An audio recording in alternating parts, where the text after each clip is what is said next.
Енді қалай біз ол шығындарымызды контролировать етеміз? Содан бастайық. Ең бірінші мен сіздерге тапсырма берілген болатын, барлығыңызға қаржылық есеп бойынша финансовый план бар, таблица Excel вариантында таблица жіберілген, соны негізге толтырсаңыздар, сол өзі сіздерге өте көп көмектеседі.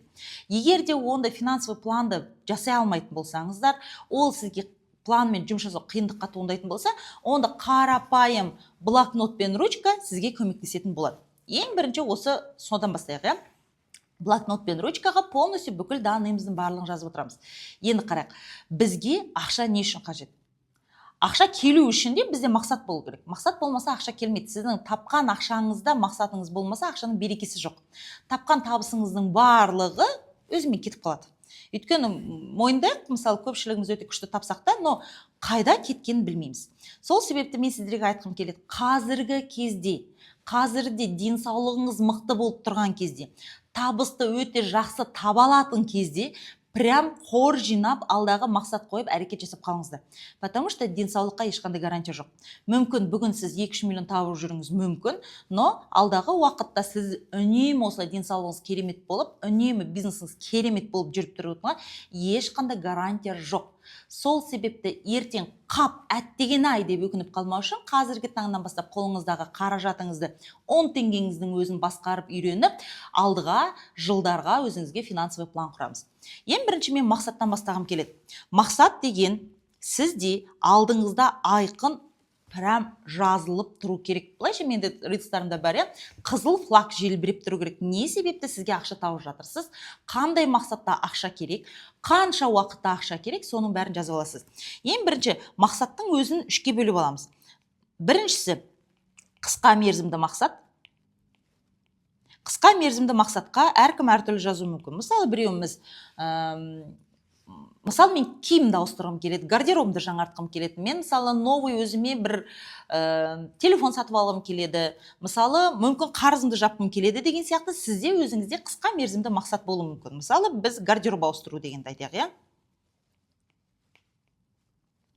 Екінші, орта мерзімді мақсат. Орта мерзімді мақсатқа мысалы сізде может быть кредитті жабу. Кредитіңіз бар болса, кредитті жауып тастау. Немесе,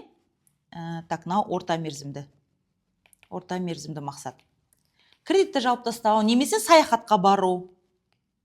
Сол сияқты сізде определенный примерно бір 3 айда, 6 айда орындалатын мақсатыңызды жазып алуыңыз қажет. Не себепті сіз оны жасап жатырсыз? Және де бізде ұзақ мерзімді мақсат. Ұзақ мерзімді мақсат обычно бізде 1 жылды құрайды. 1 жыл, 2 жыл, ол аралықта біз не істейміз? Мүмкін біз үй алғымыз келетін шығар. Үй алуға алғашқы жарна дейге. Алғашқы жарна. Немесе көлік алғымыз келетін шығар, көлігімізді жаңарту. Сол сияқты сізде ең бірінші алдын ала четкий план болу қажет. Өйткені, давайте былай істейік. Розовый очкимізді шешеміз, по факту өмірге прям без маски қараймыз. Қаншалықты біз өзіміз ақша тауып жатырмыз, қаншалықты біздің мақсатымыз бар. Сразу одан кейін қолымызда 250 мың теңге алып отырып, ұзақ мерзімді мақсатқа мен хочу 10 миллион теңге осыншама 1 жылдың ішінде деген мақсатты жазбаймыз. Өйткені миымыз сенетіндей өзіңізде реально мақсат болу керек.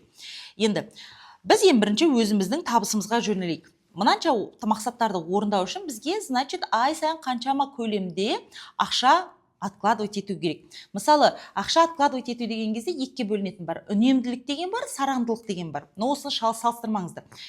Үнемділік деген, ол сіз негізгі шығынның барын алып тастайсыз, қазір мен сізге көрсетемін. Сосын негізгі шығындарға ғана кетіріп, эмоциональный покупка ондайлардың бәрін жасамайсыз, басқа нәрселерді жұмсамайсыз, сол үнемділік болады. Ал сараңдылық деген, ол мысалы баланың аяқ киімі жыртылып тұрса да, балаңа аяқ киім алып бермеу, ол сараңдылыққа жатады. Сол үшін де дұрыс бірінші соны реттеп алыңыздар, Енді қарайық. Ең бірінші біз сіздермен қаншалықты табысыңыз бар екенін білу үшін сіздің кірісіңіз бен шығысыңызды есептеуіміз керек. Көп адамның қателігі табысын қанша дейтін болсақ, сразу жалақысын айтады. Мысалы, менде 150 мың жалақы деп. Ол сіздің табысыңыз болып есепке алынбайды.